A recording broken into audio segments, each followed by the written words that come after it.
1.5조 원짜리 가장 비싼 쓰레기를 보신 적 있습니까?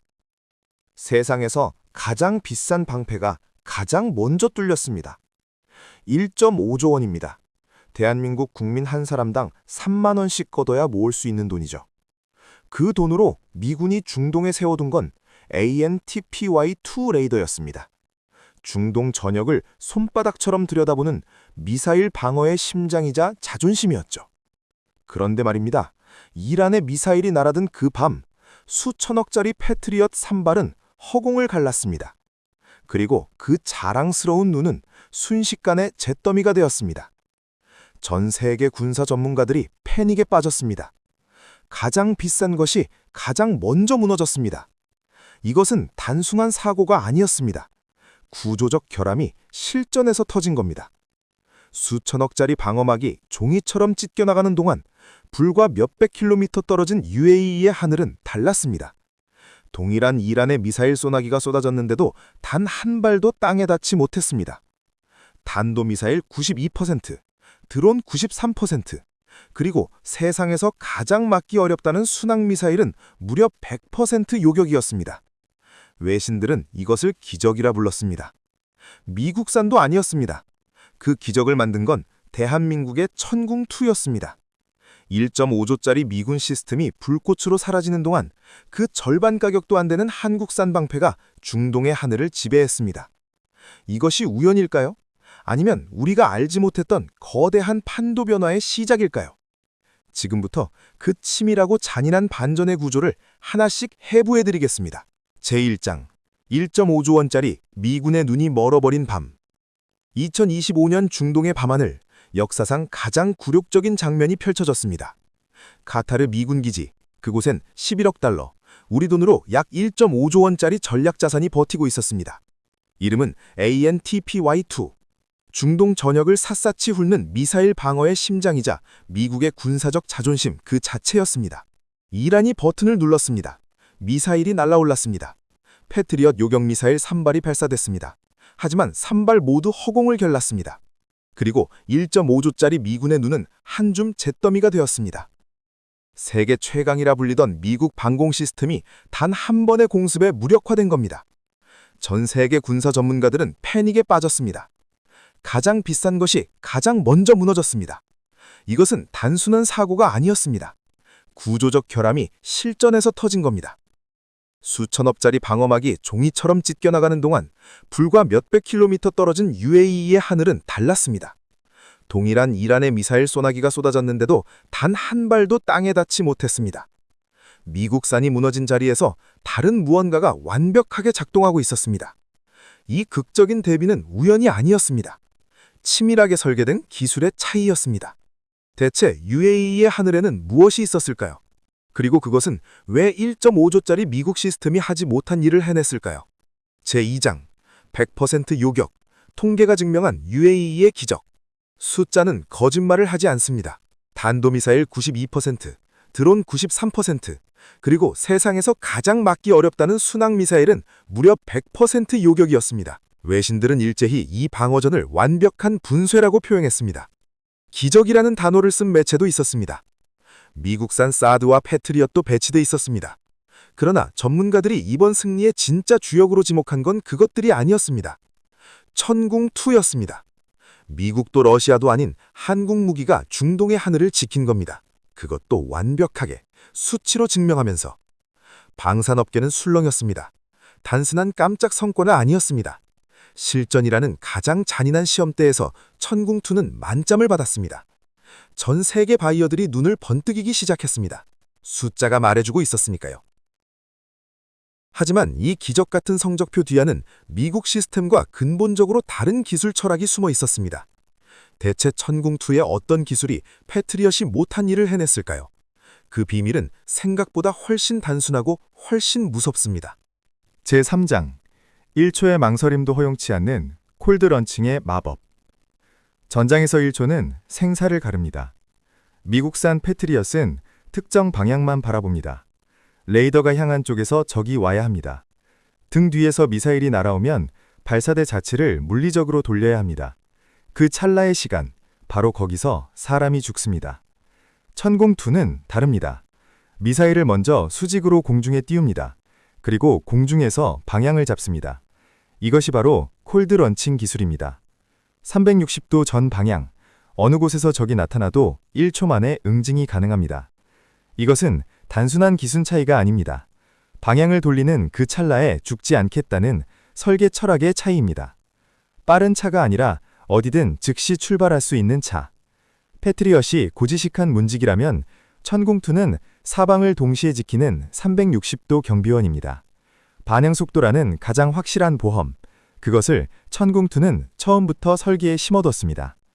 그런데 천공2의 무서움은 여기서 끝이 아닙니다. 빠르게 쏘는 것도 대단하지만 맞춘 뒤에 파편 하나 남기지 않는다면 어떨까요? 그 두 번째 비밀이 도시국가 UAE를 완전히 매료시켰습니다. 제4장, 직격 요격, 파편조차 남기지 않는 결벽증적 정밀함. 요격 미사일이 적을 맞췄다고 끝이 아닙니다. 과거의 방공망은 근처에서 터뜨려 파편으로 적을 맞추는 방식이었습니다. 효과는 있었습니다. 하지만 그 파편이 떨어집니다.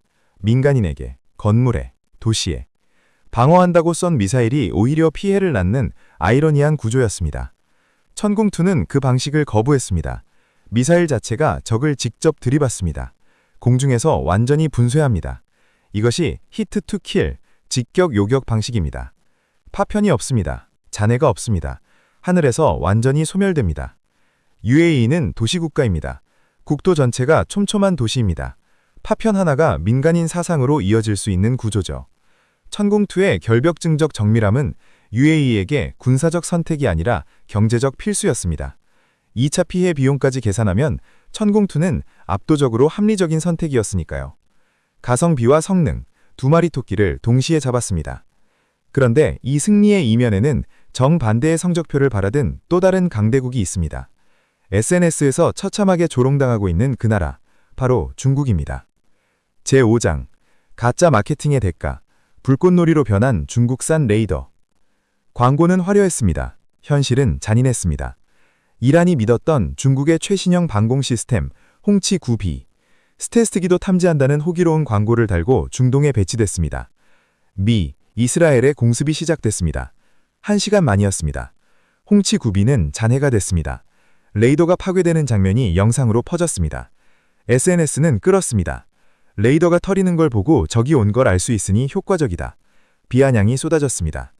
실전 데이터 없는 마케팅이 얼마나 위험한지 이보다 잔인하게 증명된 사례는 없었습니다.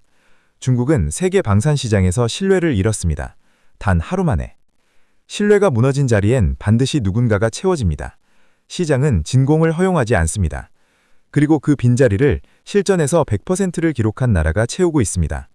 중국이 무너진 그 순간이 한국에겐 골든타임의 시작이었습니다. 과연 그 경제적 파급력은 어느 정도일까요? 숫자가 모든 것을 말해줍니다. 제6장 3.7조 원의 잭팟. 이제는 수출 효자를 넘어 필수제로. 실전 데이터가 나오는 순간 시장은 기다렸다는 듯 반응했습니다. 이라크가 먼저 움직였습니다. 천공2 도입 규모 3.7조 원. 계약이 확정됐습니다. 망설임이 없었습니다. 말레이시아가 줄을 섰습니다. 인도네시아가 뒤를 이었습니다. 동남아시아 전역에서 문의가 폭주하기 시작했습니다. 2026년 현재 LIG 넥스원과 한화시스템의 주가는 연일 신고가를 경신 중입니다. 공급이 수요를 따라가지 못하는 상황입니다. 이것은 단순한 수출 호황이 아닙니다. 패러다임이 바뀐 겁니다. K방사는 이제 팔리면 좋은 상품이 아닙니다. 국가의 생존을 위해 반드시 확보해야 할 필수제가 됐습니다. 그것도 실전이 증명한 필수제입니다. 보험으로 치면 한 번도 제대로 작동하지 않던 비싼 상품이 퇴출되고 실제로 사고를 막아준 저렴한 상품으로 전 세계가 갈아타는 중입니다. 그런데 이 흐름에서 가장 불편한 나라가 있습니다.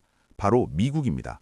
그리고 그 미국이 지금 한국을 향해 묘한 제스처를 취하기 시작했습니다. 제7장, 미국조차 고개 숙인 생산력, K방산의 골든타임. 세계 최강 미국이 아킬레스건을 드러냈습니다.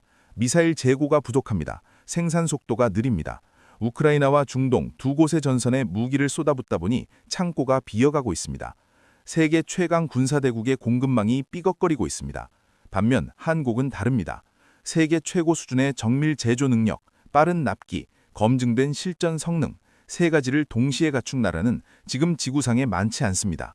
일각에서는 미국이 자국 방어망의 공백을 메우기 위해 한국에 직접 도움을 요청할 수 있다는 분석까지 나옵니다.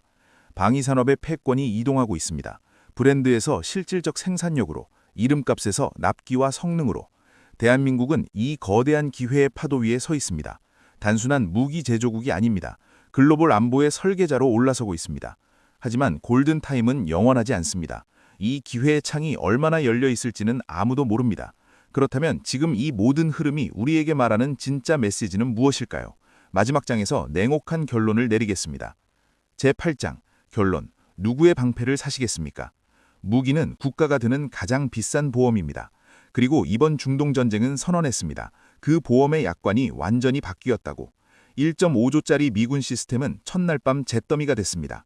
100% 요격을 기록한 천궁2는 지금 이 순간도 UAE의 하늘을 지키고 있습니다. 시장은 냉정합니다. 이름값을 묻지 않습니다. 실전에서 작동했느냐 그것만 물어봅니다. 이라크가 3.7조를 결제했습니다. 동남아가 줄을 섰습니다. 미국조차 한국을 바라보고 있습니다. 이것은 국뽕이 아닙니다. 냉혹한 시장의 논리가 만들어낸 결과입니다. 실전 데이터가 쓴 성적표입니다. 자유진영의 하늘을 지키는 마지막 보루, 그 자리에 대한민국이 올라서고 있습니다.